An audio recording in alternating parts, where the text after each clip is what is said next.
সিলেটকে বলা হয় দ্বিতীয় লন্ডন। প্রবাসীদের অর্থনৈতিক অবদান, রাজনৈতিক ও সাংস্কৃতিক বন্ধনে ব্রিটেনের সঙ্গে সিলেটের সম্পর্ক দীর্ঘদিনের। সেই বাস্তবতায় 2020 সাল থেকে চালু হয় সিলেট ম্যানচেস্টার রুটে সরাসরি ফ্লাইট। শুরুতে সপ্তাহে 3টি ফ্লাইট চললেও পরে একটি বন্ধ করা হয়।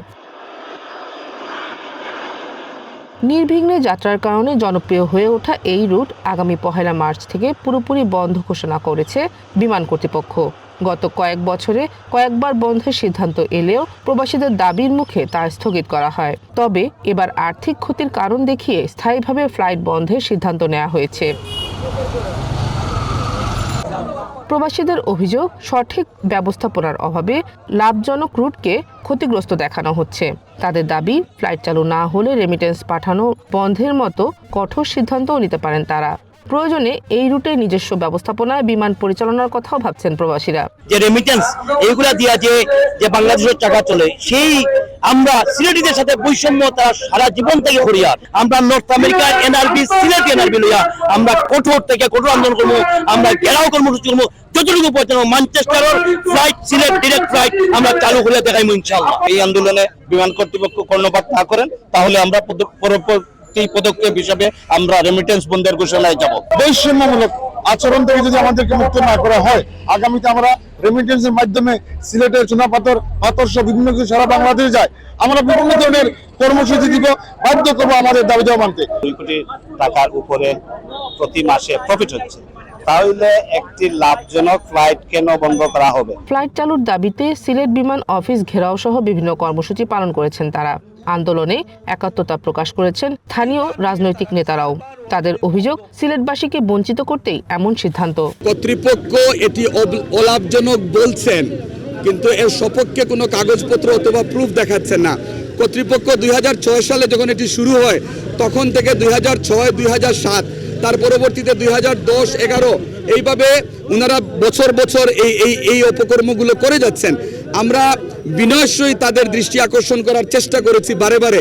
আমরা বলেছি যে আমরা যখন এই রুট ব্যবহার করি তখন ফ্লাইটটি কিন্তু ফুল থাকে। আমরা লক্ষ্য করেছি আমরা যখন ফ্লাইট বুকিং দিতে যাই তখন কিন্তু আমরা সিট পাই না। সুতরাং এটি অলাভজনক হয় কিভাবে সেটি আমাদের বোধগম্য হচ্ছে না। তবে বিমান কর্তৃপক্ষ বলছে এই রুটে প্রতি মাসে 3.5 থেকে 4 কোটি টাকা লোকসান গুনতে হচ্ছে। সার্বিক পরিস্থিতি বিবেচনায় আপাতত ফ্লাইট বন্ধের সিদ্ধান্ত নেওয়া হয়েছে। ফুল থাকলে প্রফিট হবে, এটা কিন্তু এই মানে প্রফিটের হিসাবটা ডিফারেন্ট। আমাদের এটা অপারেটিং কস্ট আছে, তারপরে হচ্ছে কি বিভিন্ন কিছু খরচটা বাদ দিয়ে আপনার যে আমরা ভাড়া পাচ্ছি তার থেকে সবকিছু বাদ দিয়ে যদি মানে ইয়ে হয় থাকে তখন বলবো যে এটা প্রফিট। এখানে অনেক রকমের খরচ আছে, অনেক বড় বড় খরচ আছে। খালি টিকেটটা হিসাব করলে তো হবে না আপনার। আমার অপারেটিং কস্ট আছে, ল্যান্ডিং চার্জ আছে, আমার কেবিন ক্রু আছে, হিডেন অনেকই আছে। এদিকে জেলা প্রশাসক জানান, পুরোপুরি বন্ধ না করে সীমিত পরিসরে ফ্লাইট চালুর বিষয়ে আলোচনা করা হবে। 1 ফেব্রুয়ারি থেকে বন্ধ করার সিদ্ধান্ত ছিল। তো এখানে যেটা হয়েছে সেটা হলো যে কিছু টিকিট বিক্রি করা ছিল ফেব্রুয়ারি মাসের জন্য। তো এটা আমি কথা বলেছিলাম যে অন্তত যারা প্যাসেঞ্জার যারা আছে টিকিট বিক্রি হয়েছে এগুলো তো অবশ্যই ক্যারি করার, এটা আইনগত নৈতিক দায়িত্ব।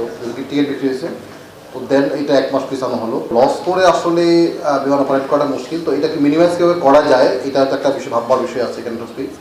আর একটা অবশ্যই আবেগের একটা জায়গা তো অবশ্যই আমাদের আছে যে আমাদের সিলেট প্রবাসী তারা ম্যানচেস্টার থেকে সরাসরি সিলেটে আসবেন এখানে। তো এটা যদি লসটাকে মিনিমাইজ করা যায় তাহলে হয়তো আমি মনে করি যে এটা চালু রাখা সম্ভব। ফেব্রুয়ারি পর্যন্ত প্রতি সপ্তাহে সিলেট ম্যানচেস্টার রুটে 2টি এবং হিথ্রো রুটে সরাসরি 4টি ফ্লাইট পরিচালনা করছে বাংলাদেশ বিমান। 1 ন্যাশনাল ডেস্ক।